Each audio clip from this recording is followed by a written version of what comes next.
শুক্রবার ১৯ জুলাই বিকেল ৪:১৫টার দিকে হামলাকারীরা মুহুর্মুহু ইটপাটকেল ছুটতে ছুটতে কারাগারের দুই দিকের ফটক ভেঙে ভেতরে ঢোকেন। এ সময় পেট্রোল বোমা মারা হয়। কারাগারের ভেতরে নানা জায়গায় আগুন ধরে যায়। হামলাকারীরা কারারক্ষীদের থেকে ছিনিয়ে নেওয়া চাবি দিয়ে বন্দীদের অনেকগুলো কক্ষের তালা খুলে দেন। কিছু কক্ষের তালা ভেঙে ফেলা হয়।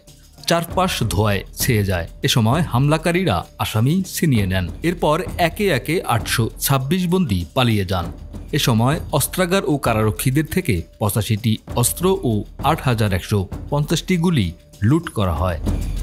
প্রত্যক্ষদর্শীদের ভাষ্য, কারাগারে যারা হামলা করেন তাদের হাতে লাঠিসোঁটা, দেশি অস্ত্র ও আগ্নেয়াস্ত্র ছিল। তাদের হামলা প্রতিহত করার চেষ্টা করেন কারারক্ষীরা, তবে সেই চেষ্টা ব্যর্থ হলে কারারক্ষীরা নিরাপদ অবস্থানে চলে যান। কেন এই ঘটনা ঘটল, এতে কারো গাফিলতি আছে কিনা তা খতিয়ে দেখার জন্য দুটি তদন্ত কমিটি গঠন করা হয়েছে। জেলা প্রশাসক বদিউল আলম জানান, পালিয়ে যাওয়া বন্দীদের আত্মসমর্পণের জন্য এলাকায় এলাকায় মাইকিং করা হচ্ছে। তারা ২-১ করে আসছেন। আমাদের ধারণা বেশিরভাগ বন্দী স্বেচ্ছায় আত্মসমর্পণ করবেন। নরসিংদী কারাগার থেকে পালিয়ে যাওয়া ৮২৬ বন্দীর মধ্যে বুধবার বিকাল পর্যন্ত ২৬১ জন আত্মসমর্পণ করেছেন।